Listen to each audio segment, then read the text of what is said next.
से कोई माल चोरी होती है तो पुलिस पहला अक्यूज लॉरी ओनर और ड्राइवर को ही पकड़ती है। बाद में जाके जब इन्वेस्टिगेशन होता है और असल चोर पकड़ा जाता है तो ओनर और ड्राइवर को छोड़ देते हैं। लेकिन अगर चोर पकड़ा ही नहीं गया तो चोरी कैसे होती है, कहाँ होती है, किस जगह पे आप सावधान होना चाहिए और कैसे इसे रोका जा सकता है के बारे में इस वीडियो में देखते हैं। इसका एग्जाम्पल कुछ थेफ्ट केसेस देखते हैं। लॉरी ओनर अक्सर अपनी गाड़ी को लीज पर देते हैं, इसे लेकर एक गैंग ने चोरी की है। थोड़े दिन के पहले कोलकाता में एक आदमी ने लीज पर अपनी गाड़ी दी और उसने भी माल भरकर गाड़ी लेकर भाग गया। थोड़े दिन के बाद गुवाहाटी में उस आदमी ने वापस गाड़ी को लोड कर भागते वक्त पकड़ा गया।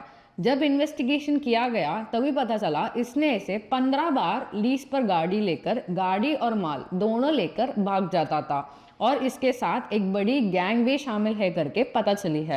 जानकारी के बिना किसी को भी अपनी गाड़ी को लीज पर देना मत, क्योंकि माल चुराया गया तो ओनर को ही भुगतना पड़ेगा। इसीलिए जब भी आप लीज पर गाड़ी देते हो तो एग्रीमेंट और प्रॉपर डॉक्यूमेंट को वेरीफाई कर देना, क्योंकि फर्जी डॉक्यूमेंट बनाने वाले भी बहुत लोग हैं। और जब माल चुरा जाती है और आप जाके एफआईआर फाइल करते हो तो आप ओनर हो तो आपको ही भुगतना पड़ता है और पुलिस भी अपने लीज में दी है वाली कहानी मानेगी नहीं। ड्राइवर अपना एडवांस आपके ही अकाउंट में लेता रहेगा, पर माल का कीमत उससे भी ज्यादा है और वो अगर फरार हो गया तो आपको ही भुगतना पड़ेगा। एक और केस, भोपाल से मुंबई इलेक्ट्रॉनिक गुड्स ले जाने वाली गाड़ी पर 3.5 लाख का इलेक्ट्रॉनिक सामान जैसे कि फोन, लैपटॉप्स, टीवी, ये सारी चीजें चोरी हो गई। इसमें ड्राइवर की कुछ गलतियां है कि उसने रेस्टिंग स्पॉट पर ना गाड़ी रोके, उसने कई सड़कों पर 3 घंटे से ऊपर गाड़ी रोककर हॉल्ट कर दी और उसने वापस आते वक्त सील भी चेक नहीं किया।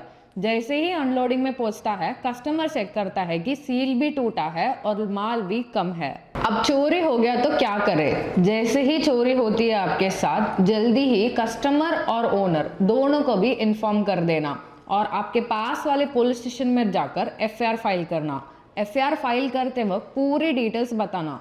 काफ़ी पुलिस स्टेशन में बोलते रहेंगे कि ये चोरी मेरी जुडिशरी में नहीं हुई है, वो थाने जाओ, ये थाने जाओ करके।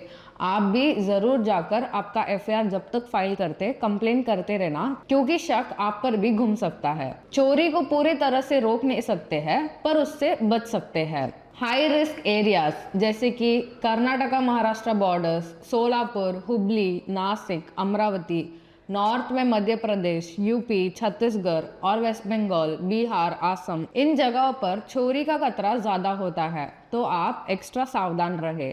ओपन गाड़ी के साथ काफी रिस्क होती है। अगर कुछ आवाज जाते रास्ते में आई तो भी तुरंत गाड़ी रोककर देखिए। हॉल्टिंग, बिल्कुल भी अनजान जगह या आसपास कोई है नहीं वैसे जगहों पर हॉल्ट मत कीजिए। इंडियन ऑयल स्वागत और भारत पेट्रोलियम घर दोनों पार्किंग फैसिलिटीज रेस्टरूम के साथ देते हैं, वहाँ भी आप सेफली पार्क कर सकते हो।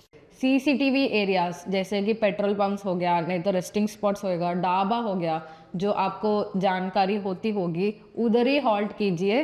रात के टाइम पे जब भी आप हॉल्ट करते हो तो उसका रिस्क बढ़ जाता है। जब भी आप गाड़ी रोकते हो लॉक और सील दोनों को भी चेक कीजिए। आप हाई रिस्क एरियाज को वैसे ही अवॉइड नहीं कर सकते, क्योंकि मंथली आप एक ट्रिप तो जाते होगे।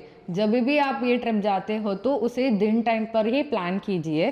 ट्रिप स्टार्ट होने से पहले ही कस्टमर के साथ भी डिस्कस कीजिए कि इस रीजन में ज़्यादा रिस्क है चोरी होने का या कुछ भी हादसा होने की, तो मैं दिन में ही चला लेता हूँ करके आप भी प्री प्लान रहिए। ये टिप्स अपने ड्राइवर्स के साथ शेयर कीजिए और सावधान रहिए।